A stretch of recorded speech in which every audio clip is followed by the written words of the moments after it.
Mrs. Dolapo Osinbajo, wife of Vice-President Yemi Osinbajo, has called for collective advocacy and action towards zero tolerance for gender-based violence and harmful practices.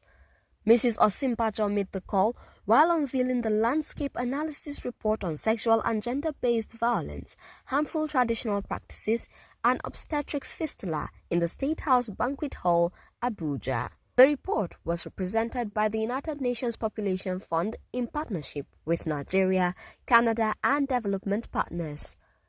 Looking around in this hall today, it is clear that there are other stakeholders and other key groups working tirelessly in this field of endeavor.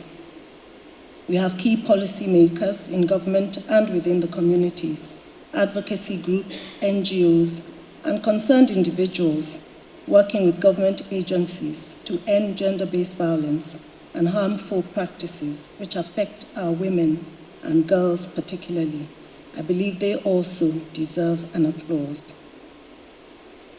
The aim of this gathering is to present a report by the UNFPA, which we have heard Professor Aino present so passionately. The summary reveals a very thorough report on the key issues. The statistics provided indicates a great need for intervention. This data is key as it enables all who choose to speak up and act towards zero tolerance for GBV and harmful practices in order to target the specific areas of need as revealed, thereby achieving greater success and having a higher impact. Mrs. Osinbajo, who was the special guest of honor, called for concerted efforts to address the ugly trend and save the girl child. Let's do what? Let's save her before she becomes a victim. Speak to him so he is not counted among the perpetrators. Enlighten the result of bad choices. Sexual harassment at work, at school, or at home. Who will stand up for the girl that is chased around the office by her superior? Who will advocate for punishment for the crimes? I thank His Eminence the Sultan of Sokoto as he has stood up to say he will do this. Not only help for the survivors, but punishment for the perpetrators in accordance with the law of the land. According to her, women and girls die from complications of pregnancy and childbirth daily. Obstetrics fistula is an unfortunate result of early and child marriage. According to a 2015 report on maternal mortality by the UN, Nigeria accounts for a significant percentage of all global maternal deaths.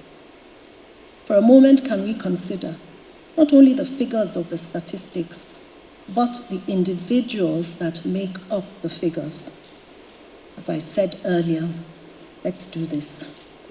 The childhood of play, laughter, and warmth of loved ones, replaced by the harsh reality of forced or early marriage, VVF, smelling, rejected, dejected, broken and torn and in need of repair. Let's do this. Yes, but let's do it together. Presenting an overview of the report, Professor Olabisi Aina, report consultant, recommended the empowerment of women and girls through promotion and support of gender education. Engaging boys and girls for promoting positive masculinity. I think this is important. It's not just about helping women. We cannot leave the men out of this process. We must navigate with our boys and with our women, our men, so that they start to understand masculinity that destroys the order. For his part, the Sultan of Sokoto and chairman of the National Traditional Rulers Council, Alhaji Muhammad Abubakar III, thanked Mrs. Osinbajo for standing firm on the program. I'm not anyway knowledgeable in medical profession or whatever it is, but I'm a father and I'm also a spiritual leader who is so much bothered with what's been happening to our women and girls in our communities. And that's why I believe I should be here personally to lend my strength, my voice, to what's going on and what we are about to do today and launch this document that we, inshallah, take it higher up. In her remarks, the UNFPA resident in Nigeria, Ulamuela, commended Nigeria for the programs and policies initiated to tackle gender-based violence and harmful practices in the country.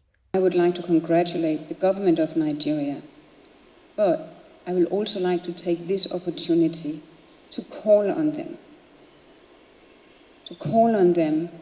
asking them to prioritize ending sexual and gender-based violence in Nigeria. We need everyone to just say stop. It ends now. This is too much.